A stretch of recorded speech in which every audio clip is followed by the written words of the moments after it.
अस्सलाम वालेकुम, मेरा नाम है राशिद असलम और आप देख रहे हैं मेरा यूट्यूब चैनल। मैंने अपनी पिछली वीडियो में आपसे एक इस्लामियत का एक चैप्टर डिस्कस किया था, आखरत। हम इस्लामियत को डिस्कस कर रहे थे और आज मैं आपसे, हमने ये पढ़ा था आखरत के बारे में। आज मैं आपसे उसकी एक्सरसाइज को डिस्कस करूँगा। तो मेरे पास जो बुक है उसका पेज नंबर है 14। तो आप लोग वो 14 पेज निकाल लें ताकि हम साथ के साथ उन चीज़ों को डिस्कस करते रहें। जी, शुरू करते हैं अल्लाह तबारक व तआला के नाम से जो बड़ा मेहरबान और नहायत रहम करने वाला है। सबसे पहले हमने MCQs डिस्कस करने हैं। दुरुस्त जवाब पर टिक का निशान लगाएं। सबसे पहला MCQs मैं डिस्कस करने जा रहा हूँ, ये दुनिया है। अब 4 ऑप्शंस हैं, बेमकसद जगह, आर्जी जगह, मुस्तकिल जगह, खेल कूद की जगह। तो इसका जो सही जवाब है वो है बे, आर्जी जगह। हमने ये जब चैप्टर पढ़ा था तो हमने डिस्कस किया था कि ये दुनिया, आप सल्लल्लाहु अलैहि वसल्लम ने भी हदीस बताई थी कि इस दुनिया को मुसाफिर की तरह जियो। तो आर्जी, मुसाफिर कहीं भी परमानेंट तो होता ही नहीं, आर्जी होता है। तो इसका जवाब जो है वो आर्जी जगह है। अगला MCQs, नेक लोगों को इनाम में मिलेगी जन्नत। ऑब्वियस बात है, तो जो लोग अच्छे काम करेंगे उन्हें जन्नत मिलेगी, जो लोग बुरे काम करेंगे उन्हें दोज़ख मिलेगी। तो इस MCQs का जवाब है जन्नत, जो कि पहला ही जवाब है। तीसरा MCQs, इंसान दुनिया में भेजा गया है खेल कूद के लिए? नहीं, खेल कूद के लिए नहीं भेजा गया। ऐशो इशरत के लिए? नहीं, बिल्कुल गलत जवाब। आजमाइश के लिए? बिल्कुल, जो तीसरा जवाब है वो बिल्कुल ठीक है, आजमाइश के लिए भेजा गया। हम जो यहाँ पर कर रहे हैं वो हमारी आजमाइश है। अगर हम अच्छे काम करेंगे तो हमें अच्छा बदला, बुरे काम करेंगे तो बुरा बदला। MCQs नंबर 4, हदीस के मुताबिक दुनिया में ज़िंदगी बसर करो।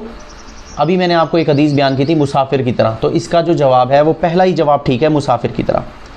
आखरत पे यकीन रखते हैं? कौन आखरत पे यकीन रखता है? एक मुसलमान, एक मोमिन, यही आखरत पे यकीन रखते हैं। तो इसका जो चौथा जवाब है वो बिल्कुल ठीक है, मोमिन। आप उसको सर्कल कर लें या उन पे टिक लगा लें। तो ये हमारे इस चैप्टर के हवाले से MCQs थे।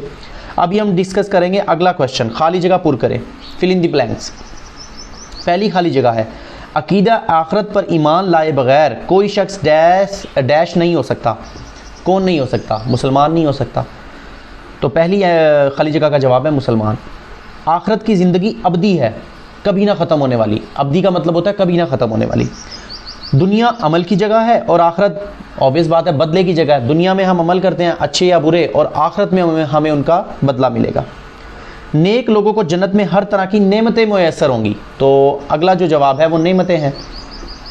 आखरत पर ईमान रखने से इंसान की ज़िंदगी कामयाब हो जाती है।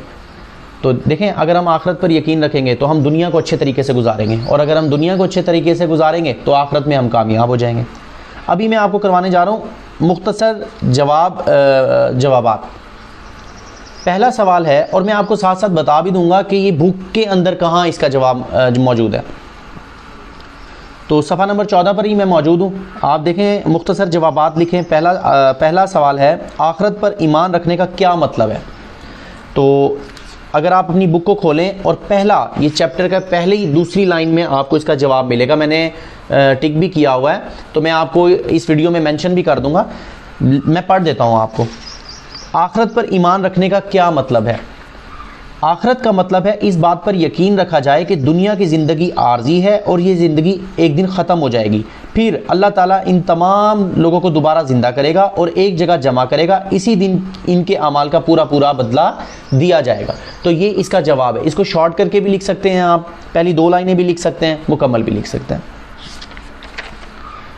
दूसरा सवाल, हदीस मुबारका की रोशनी में दुनिया की हकीकत क्या है? अभी ये हदीस आई थिंक इस वीडियो में और इससे पहली वीडियो में हमने 2 से 3 बार डिस्कस कर लिया, लेकिन मैं दोबारा बता देता हूँ। पेज नंबर 13 पर जो हदीस मेंशन की गई है वही इसका जवाब है। आप सल्लल्लाहु अलैहि वसल्लम ने फरमाया, दुनिया में इस तरह ज़िंदगी बसर करो जिस तरह अजनबी या राह चलता मुसाफिर। यही हमारे दूसरे सवाल का जवाब था। आपने यही हदीस इस सवाल के जवाब में लिखनी है।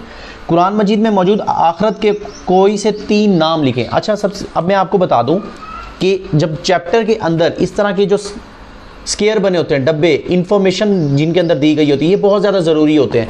ये जो तीसरा सवाल है, कुरान मजीद में मौजूद आखरत के कोई से 3 नाम लिखें।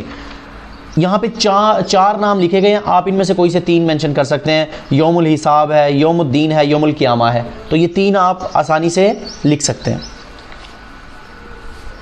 आखिरत में कामयाबी का अनुसार किस बात पर है? अभी सवाल नंबर 4 उसी के नीचे, हदीस के नीचे एक लाइन छोड़ के मैंने मेंशन कर दिया, मैं आपको वीडियो में भी मेंशन कर दूंगा। जो लोग दुनिया में नेक अमल करेंगे वो आखिरत की ज़िंदगी में कामयाब होंगे, और जो लोग दुनिया में बुरे काम करेंगे वो नाकाम होंगे। तो इसी से हमें पता चलता है कि कामयाबी का इन्हिसार क्या है, आखिरत पर ईमान रखना, अच्छे अमाल करना, यही कामयाबी का, इसी चीज़ पर हमारी कामयाबी जो है वो इन्हिसार करती है। इसके बाद जो है हम डिस्कस कर रहे हैं तफसीली जवाबात। अब तफसीली जवाबात में कुरान और हदीस की रोशनी में आखिरत की अहमियत वाज़े करें।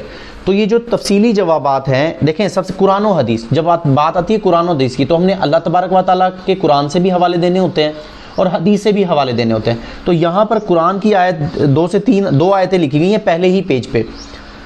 तो जिसने ज़रा भर भी नेकी की वो उसको बदला देगा, और जिसने ज़रा भर भी बुराई की वो इसे देख लेगा। एक ये कुरान पाक की आयत है, और दूसरी है और आखिरत का यकीन रखते हैं मोमिन लोग, और हदीस मैंने अभी आपको सुनाई मुसाफिर वाली। तो ये दोनों हदीस एक हदीस और 2 कुरान पाक की आयत को आप अपने इस सवाल के जवाब में मेंशन करेंगे, और आप लिखेंगे कि कुरान और हदीस की रोशनी में आखिरत की अहमियत जो है वो मंदरजा झैल है, और उसमें आप बताएंगे कि अल्लाह तबारक व तआला ने क्या फरमाया, और फिर आप बताएंगे कि आप सल्लल्लाहु अलैहि वसल्लम ने आखिरत के मुतालिक क्या फरमाया। और हमारा आखिरी सवाल है तफसीली जवाब, अकीदा आखिरत के इंसानी ज़िंदगी पर क्या असरात मुरतब होते हैं। तो ये बहुत इजी क्वेश्चन है, और ये भी मैंने पढ़ाया भी है। अकीदा आखिरत के इंसानी ज़िंदगी पर असरात, ये 4 या 5 पॉइंट्स दिए गए हैं। आप इन 4 या 5 पॉइंट्स को मैं वीडियो में मेंशन भी कर दूंगा। 4 या 5 पॉइंट्स को आप डिस्कस करें, याद करें, और इन्हीं पॉइंट्स को आपने पेपर में लिखना है। उसके बाद जो एक सवाल है सरगर्मियाँ बराए तलबा, इसको आपने घर पर करना है, यानी कौन से काम करने चाहिए और कौन से काम नहीं करने चाहिए। ये वाला पोर्शन जो है मैं आपके लिए छोड़े जा रहा हूँ, ताकि आप जो कुछ भी आपने इस वीडियो से सीखा है आप उसको जहन में रखें और इन चीज़ों को आप लिखें। देखें अच्छे काम कौन से हमें करने चाहिए, माँ बाप का कहना मानना चाहिए, झूठ नहीं बोलना चाहिए, वादा खिलाफ़ी नहीं करनी चाहिए, अल्लाह तबारक व तआला की इबादत करनी चाहिए, और हज़रत मोहम्मद सल्लल्लाहु अलैहि वसल्लम पर ईमान रखना ज़रूरी है कि वो अल्लाह तबारक व तआला के आखिरी नबी हैं। अल्लाह ताला की भेजी हुई किताबों पर ईमान रखना ज़रूरी है, आखिरत पर ईमान रखना ज़रूरी है, नमाज़ पढ़नी चाहिए, ये अच्छे काम है। और इनके उलट कि अगर कोई नमाज नहीं पढ़ता तो वो बुरे काम, उन कामों से बचना चाहिए। किन कामों से बचना चाहिए दूसरे कॉलम में हमने लिखना है।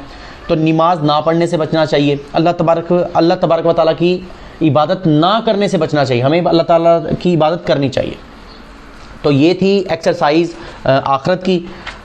इंशाअल्लाह हम अपनी अगली वीडियो में मिलेंगे। अपना ख्याल रखिएगा। अल्लाह हाफिज़।